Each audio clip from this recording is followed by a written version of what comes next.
안녕하세요. 타타오입니다. 아기 있으신가요? 아기. 길러는 보셨죠? 아기의 표면의식은 백지입니다. 거기에다가 뭘 입력해 줄까요? 거기에 뭔가 유익한 것을 입력해서 빼곡한 지식으로 가득 차게 해주는 게 교육이겠죠? No, no, no. 그건 주입이지 교육이 아닙니다. 예천자들은 그렇게 자성교육을 하지 않았죠? 바로 이런 식으로 교육했습니다. 잘 기억해 보세요. 이제 당신은 아기입니다. 볼이 젖살로 덩텅한 아주 귀여운 아기죠. 아유 귀여워라. 귀엽다는 말은 귀하기 가히 없다는 뜻입니다. 당신은 아기이면서 동시에 신이죠. 그러니까 귀엽죠. 언제나 그렇듯이. 엄마가, 아빠가, 또 할아버지 할머니께서 아기인 당신을 보고 입에 가득 미소를 담은 채 손뼉을 치면서 뭐라고 했습니까? 까꿍. 기억이 안 나신다고요? 아니요, 분명 기억이 어느 창고에 있습니다. 이건 아주 중요한 가르침입니다.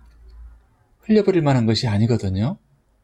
까꿍의 비밀, 오늘 제대로 한번 파헤쳐 봅니다.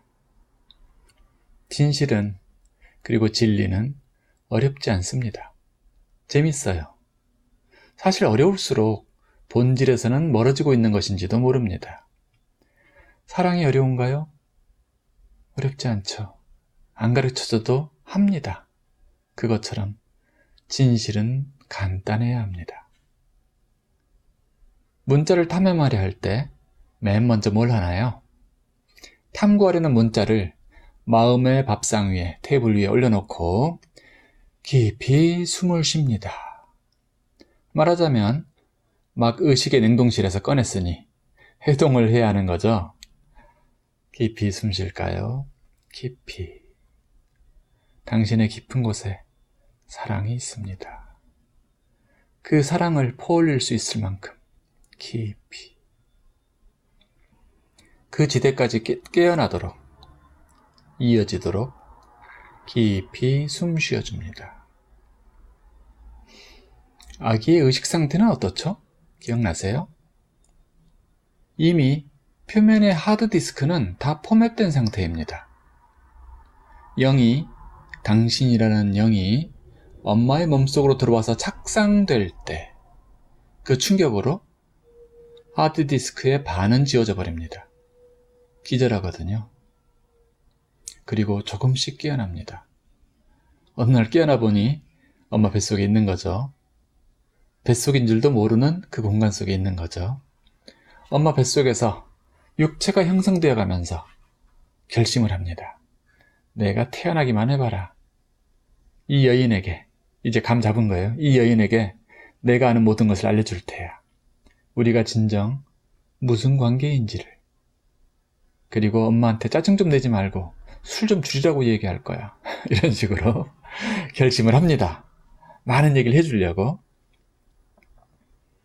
그런데 출산을 하면서 산도를 나선형으로 탈출하는 고난도의 행위를 해내면서 또 상당 부분 기억을 상실합니다.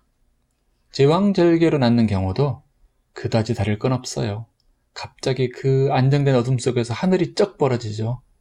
아기가 느낄 때는 끔찍한 겁니다. 그리고 거기서 빛이 폭사되죠. 그 빛은 조화로운 빛이 아니라 물질적 빛이거든요. 그거 충격이에요. 하지만 출산 후에도 상당한 양의 기억이 아직 남아있습니다. 그래서 오물오물 옹알이 하면서 뭔가 얘기해요, 애기들은. 근데 표현이 안 되죠. 입에 밥알이 들어가고 또는 곡기가 들어갈 무렵, 그때 거의 완벽하게 포맷이 됩니다. 이건 안타까운 일은 아닙니다. 오히려 참 다행한 일이죠.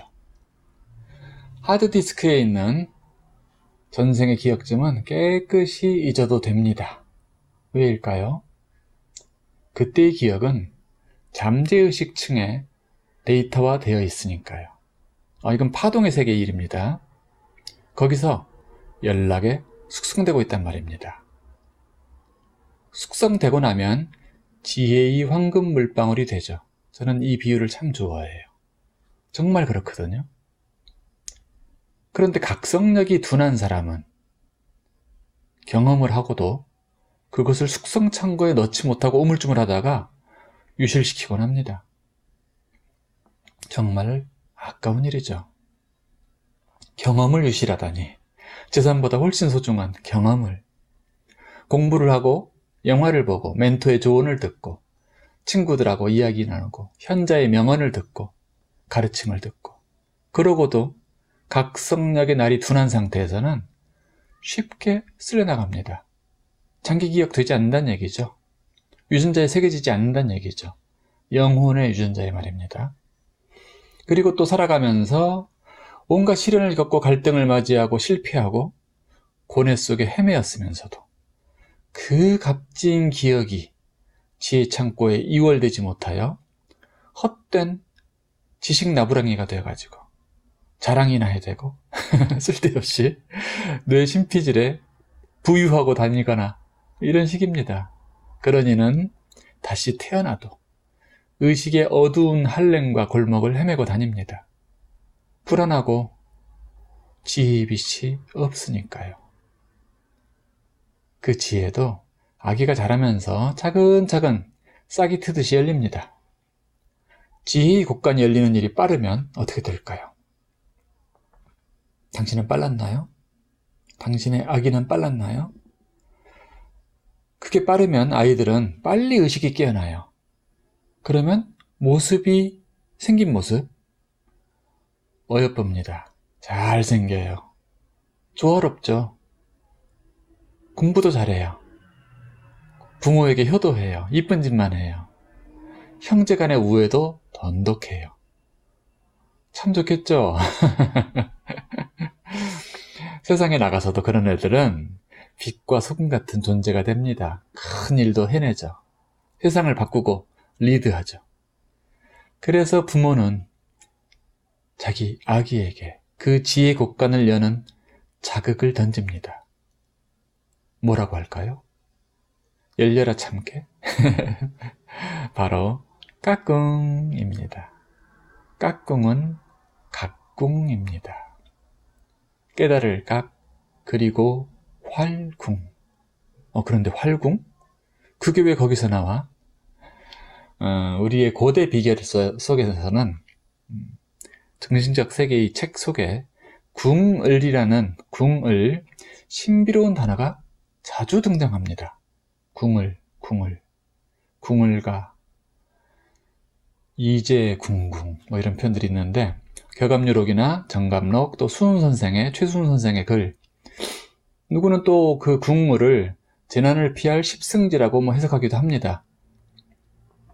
지구에 이 나라에 큰 재난이 왔을 때 어디에서 피하느냐? 십승지에서 피하라. 10군데 지역 이런 걸 얘기하는데, 이것이 정곡은 아닌데 꼭 틀린 말도 아닙니다. 전 틀리단 말을 참 싫어해요. 어떻게 감히 남의 말을 틀리다고 하겠습니까? 틀린 말은 아닙니다. 활궁은 물질계에서는 활로 비유되지만 파동계에서는 뭘까요? 파동 그 자체를 궁이라 합니다.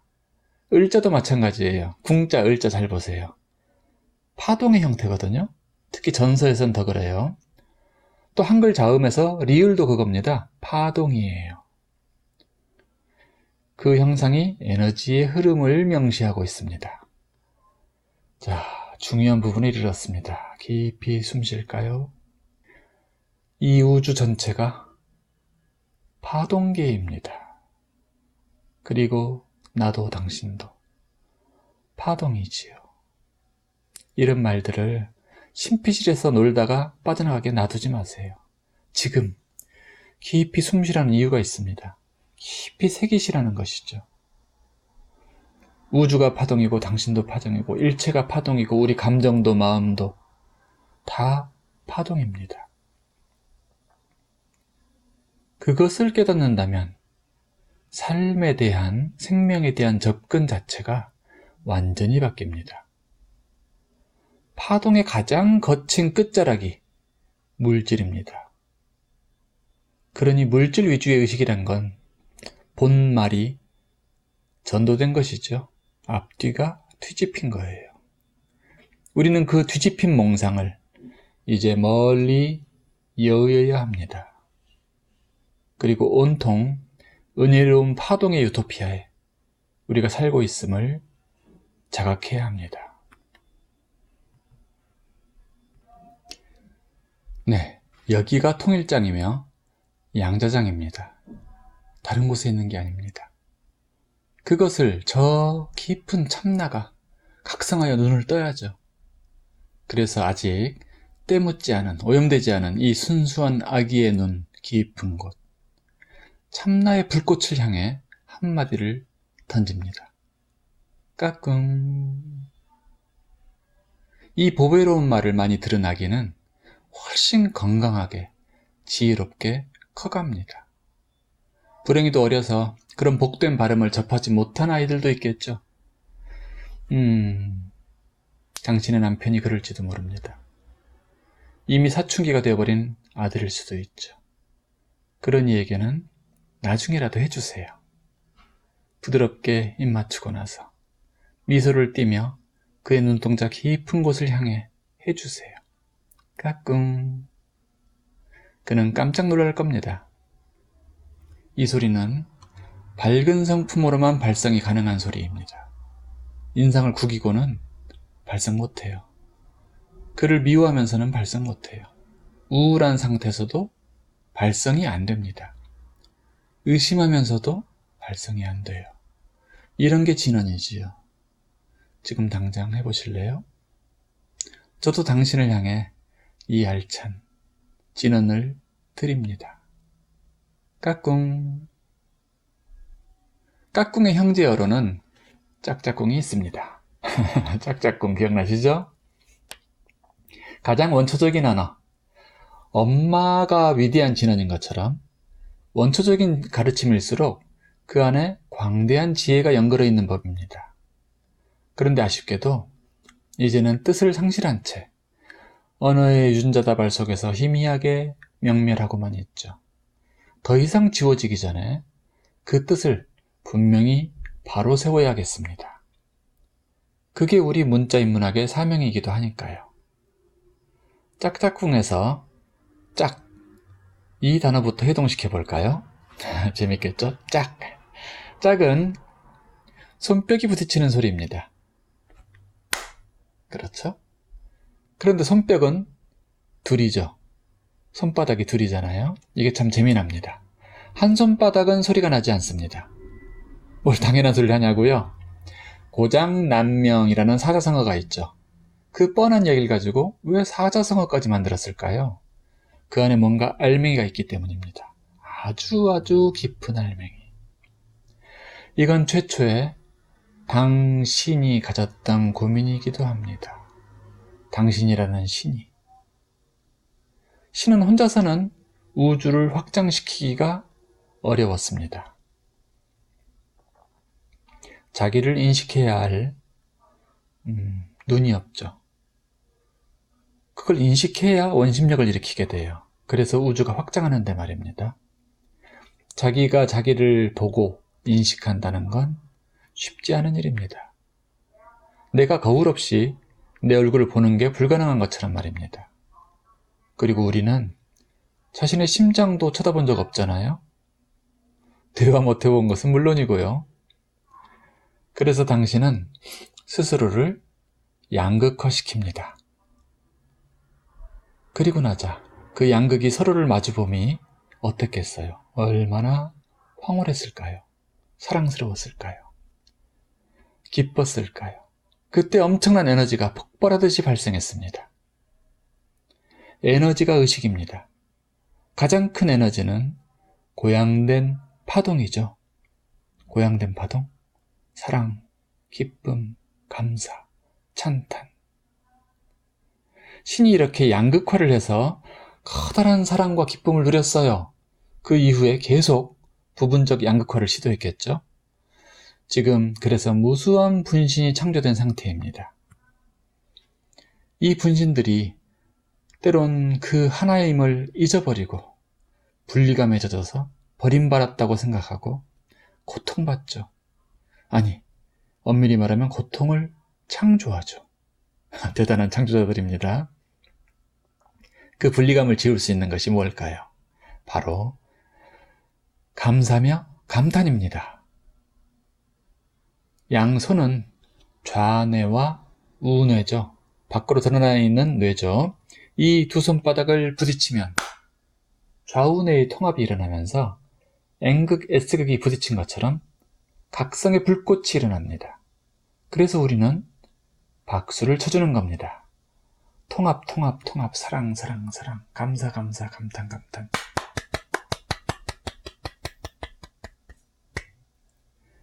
그렇게 조화로운 파동의 장으로 들어가는 것, 그 길을 뇌회로에서 아예 만들어가는 것, 그것이 작작궁입니다.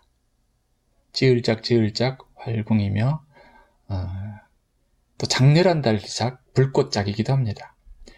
우리 안에서 파동으로 가득한 무진장의 세계, 가능성의 바다, 양자 통일장을 여는 것입니다.